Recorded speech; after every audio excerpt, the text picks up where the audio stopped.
갑니다. 예, 오리엔테이션을 좀 해드렸어요. 그래서 오리엔테이션을 안 찍었기 때문에 저 동영상 받으시는 분들은 아마 제가 따로 연락을 해서 이러저러한 일이 있으면 이렇게 하자라고 연락을 해주거나 아니면 다음 시간에 또 얘기를 해주거나 그럴 것 같아요. 아시겠죠? 처음에 시작합니다. 이 파트는 4부예요. 4부.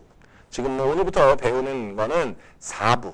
1, 2, 3, 4부 중에 여러분들이 2부까지 보셨고 태원고는 3부의 첫 번째 단원까지 시험 보신 거예요. 네, 그러니까 4부에 가장 골치 아픈 단원이 두 가지가 있습니다. 골치 아픈 단원이 두 가지가 있어요. 첫 번째는 기후변화예요. 네, 기후변화 단원을 굉장히 어려워합니다. 학생들이. 기후변화 단원. 그래서 에너지 전환과 기후변화. 이렇게 앞에 부분에 아주 좀 괴로운 부분이 하나 있고 그 다음에 뒤에 부분에 이렇게 커다란 산이 하나 있어요. 전기에너지라는. 아시겠죠? 네. 그래서 발전과 전력 수송. 중등 피드백 이렇게 나와 있는 거 조그맣게 써 있는 거 보이시죠? 그래서 중학교 때 배운 것 중에 우리가 필요한 게 뭐 있는지 한번 보겠습니다. 몇 가지만 중딩 내용을 하겠습니다. 중딩 내용. 아시겠죠? 중딩에서 어떤 걸 배우느냐 이런 걸 배워요. V는 I, R이라는 걸 배웁니다. 알겠죠? 이거 오메 법칙이라고 합니다. 오메 법칙. 자, 오메 법칙. 이게 오메 법칙이라는 건 뭐냐? 예를 들어 어떤 저항이 하나 있고 전지가 이렇게 있으면 우리가 전압이라는 건 보통 전지의 기전력을 전압이라고 해요. 전지의 기전력을 전압이라고 해요. 자, 이렇게 전압이 걸리면 전류가 흐르게 됩니다. 이렇게 전류가 흐르게 됩니다.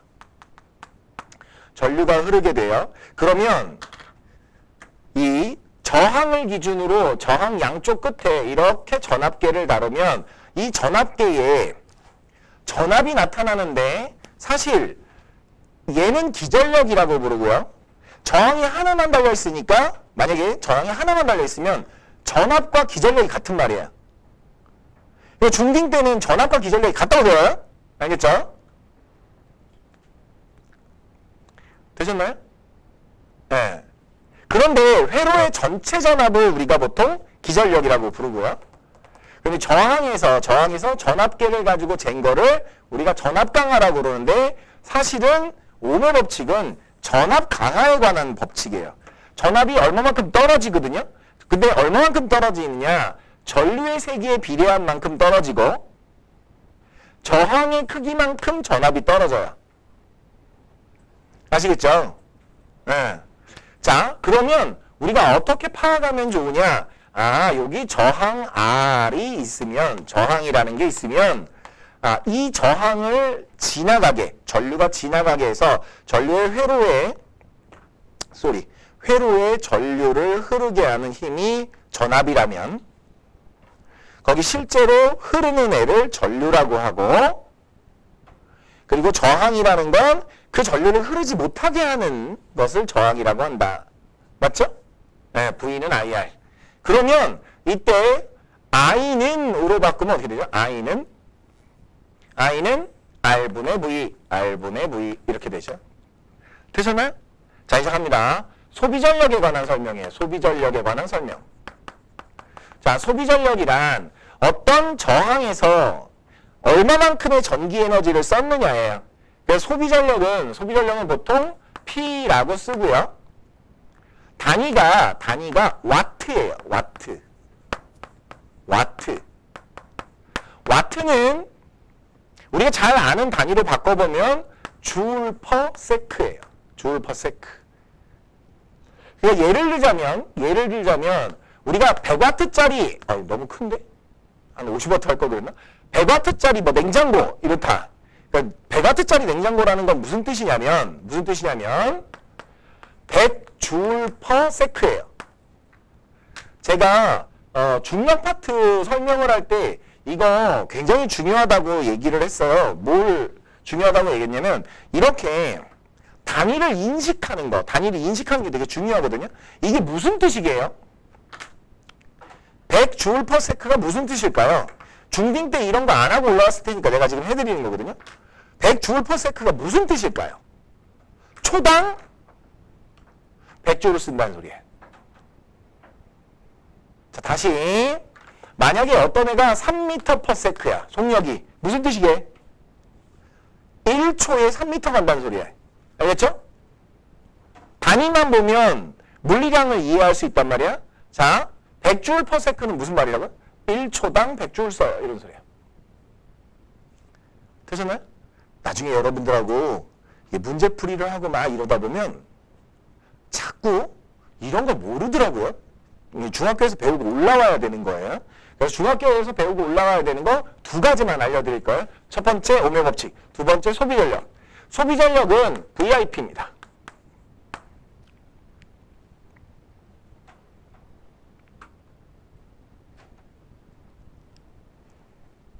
되셨나요? 한국전력 같은 데 다니면 은행에서 완전 VIP예요. 아시겠죠? 월급 많이 나오고 또박또박 잘 나와요. 아시겠죠? 되셨나요? 자, 갑니다. 소비전력 바꿔볼게요. 이거 이제 두 가지 식으로 바꿔서 썼었죠? 중딩 내용 기억나요? 어떻게 했어요? I 대신에 아까 적어놓어요. 오메 법칙. I 대신에 V 곱하기 뭐야? R분의 V. 그럼 얼마예요? R분의 V 제곱. 이게 변형된 소비전력의 공식.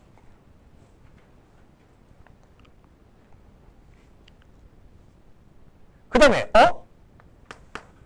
V 대신에 IR 집어넣으면 어떻게 될까요? I 제곱 R. 이것도 변형된 소비전력의 공식. 그럼 선생님 언제 쓰는데요? 잘 봐요. 전압과 전류를 동시에 정확히 알 수 있으면, 즉 전압과 전류가 변하지 않고 정확히 알 수 있으면 첫 번째 식을 쓰는 거고요. 정의를 쓰는 거고요. 두 번째, 저항은 아는데 그리고 전압은 아는데 전류가 변해. 그러면 두 번째 공식을 쓰는 거예요. 아시겠죠? 마지막 세 번째 공식은 언제 쓰냐? 저항은 아는데 전류만 일정해. 그러니까 전압은 몰라. 전압은 바꿔줄 수 있어. 그럼 세 번째 공식을 쓰는 거예요.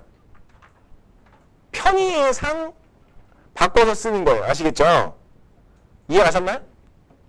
그래서 이제 중학교 때 그런 거 많이 배웠을 거예요. 직렬 연결, 병렬 연결. 직렬 연결에서는 저항의 합이 전체 저항이니까 전체 저항을 알고 각각의 전압을 알고 그러면 어떻게 해요? 얘나 얘 둘 중에 하나를 쓰면 되죠. 전류 안 변할 거고 전류값 안 변할 거고 저항값 안 변하면 이걸 쓰는 거예요. 뭐 직렬할 땐 이거 쓰고 병렬할 땐 이거 쓰고 막 이런 식으로 여러분들이 적용해서 쓰셨을 거예요. 근데 그때그때 그걸 그냥 적용해서 쓰시면 돼요. 아시겠죠? 자, 그 다음에 중딩 때 이런 것도 배워요. 이 단원에서 나오는 것 중에 이런 것도 배워요. 혹시 중딩 때 이런 거 배우는 거 기억나시나 모르겠네. 여기다가 코일을 막 감아놓고요. 위에서 자석을 NS 자석을 아래로 내렸다 올렸다 이렇게 해요. 알겠죠? 그리고 이거 전류계에다 연결해서 암페어미터에다 연결해서 전류가 얼마나 흐르는지 봐요. 아시겠죠? 근데 이런 거 하셨어요. 이걸 혹시 뭐라 그러는지 아세요? 기억나요? 전자기 유도. 아시겠죠? 전자기 유도. 요렇게 배우실 거예요. 이번 단원에서 배우는 내용들이 이렇습니다. 이해 가셨나요? 오케이 바리. 자, 갑니다. 첫 번째 전자기 유도부터. 왜냐면 얘가 지금 발전과 전력 수송이에요. 그러니까 어떻게 보면 자, 중딩 때 배운 오메 법칙이나 소비 전력이 주요 내용이 아니에요. 전자기 유도. 즉 뭐를 만들어서 전기 에너지를 만들어서 그거를 집에까지 배달하는 거, 택배하는 거. 알겠지? 알겠죠? 그걸 우리가 송전이라고 그래요. 택배라고 안 그러고 송전이라고 그래요. 송전을 배우는 거예요. 아시겠죠? 자, 갑니다. 첫 번째 전자기 유도. 자, 전자기 유도라는 건 무슨 뜻이냐? 그러니까 전기장과 자기장이 서로에게 상호작용을 해서 유도된 전류가 흐르는 걸 우리가 전자기 유도라고 해요. 정의는 되게 어렵습니다. 정의는 이런 거예요. 정의는 전자기 유도의 정의는 이런 거예요. 자속이 변화하면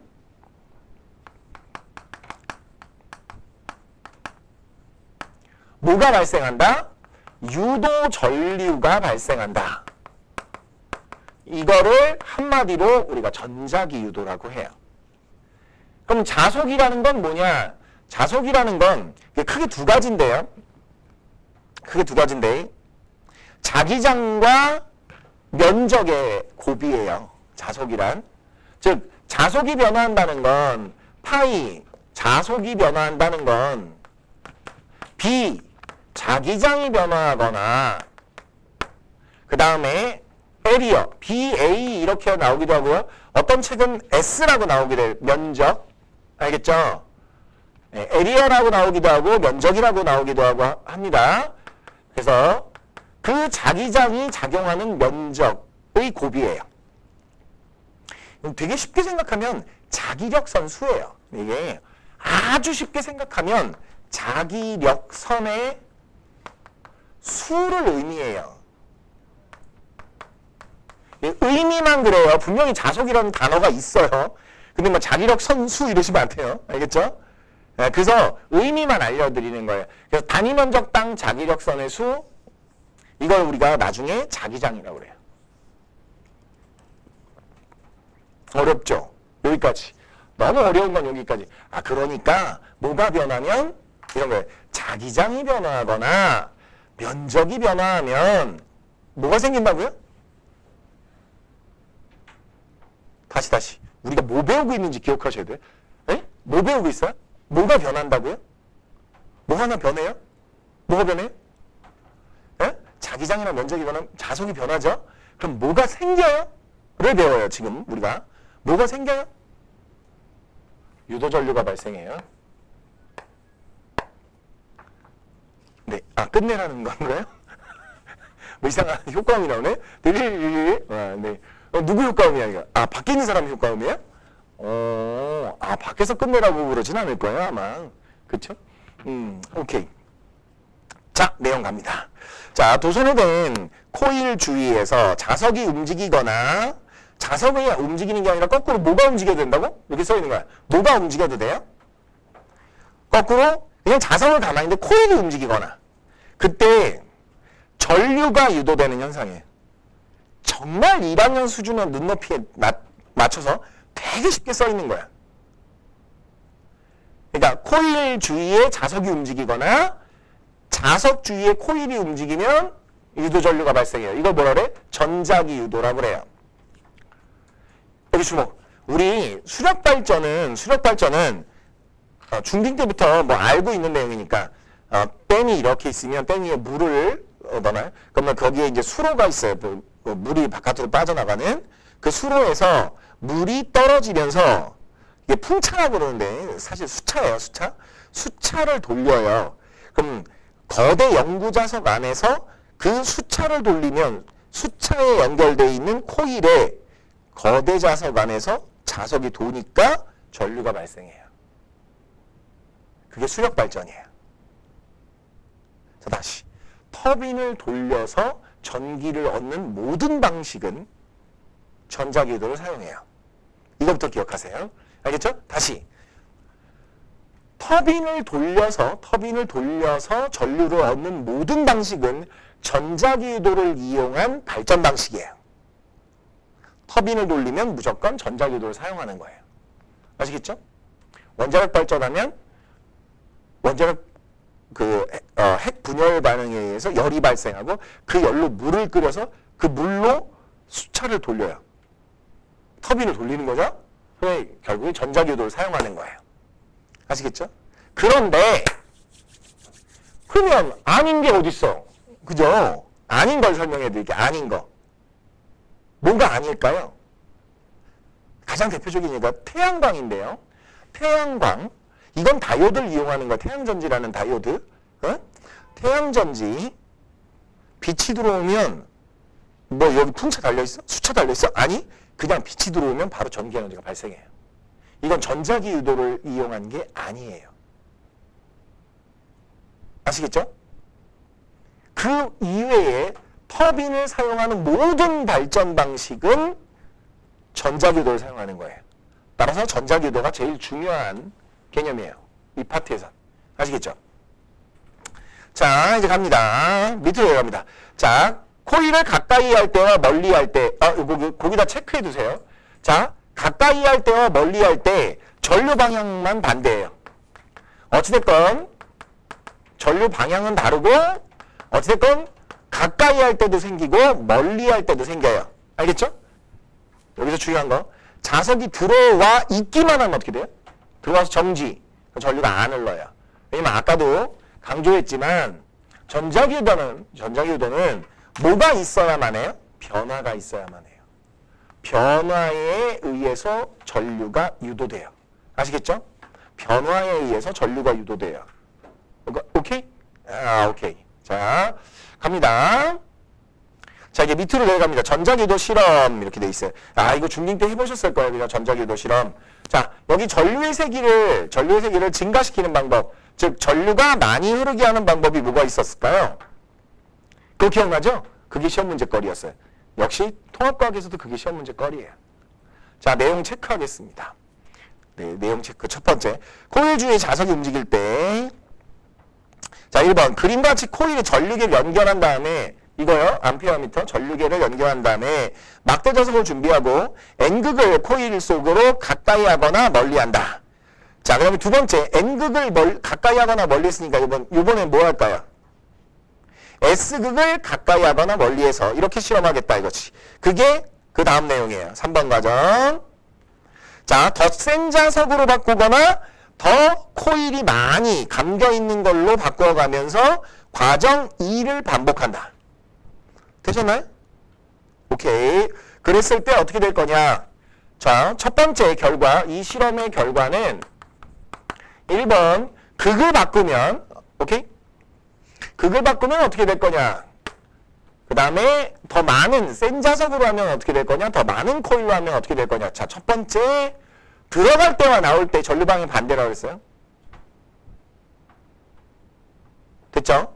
자, N극이 들어갈 때와 나올 때 전류 방향은 반대예요.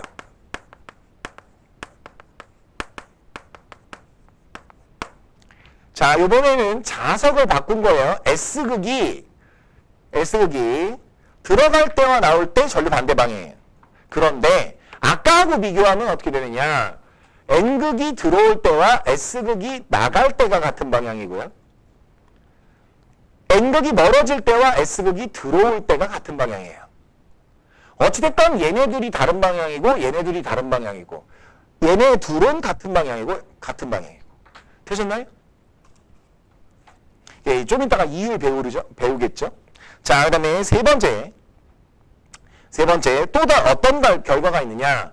자, 빠르게 움직인다. 빠르게 움직이면 어떻게 될 거냐? 전류 세기가 증가한다.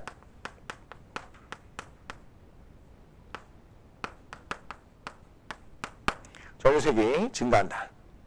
네 번째, 센 자석을 쓰면 어떻게 돼요? 센 자석을 쓰면 어떻게 되느냐? 전류 세기 증가한다.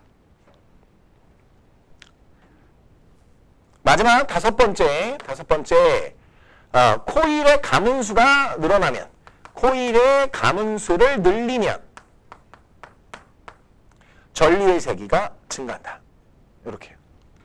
되셨죠? 따라서 이렇게 세 가지에 대해서 기억하셔야 됩니다. 자, 전류의 세기를 증가시키는 방법은 세 가지. 빠르게 움직이거나 센 자석을 쓰거나 코일의 가문수를 바꾸거나. 그러면 아까 했던 두 가지는 뭐예요? 1, 2번은? 이건 전류의 세기를 바꾸는 게 아니라 이건 전류의 방향만 변화시켜요. 1, 2번 결과는 전류 방향만 결정하는 거고요. 3, 4, 5번 결과는 전류의 세기를 증가시키는 결과예요.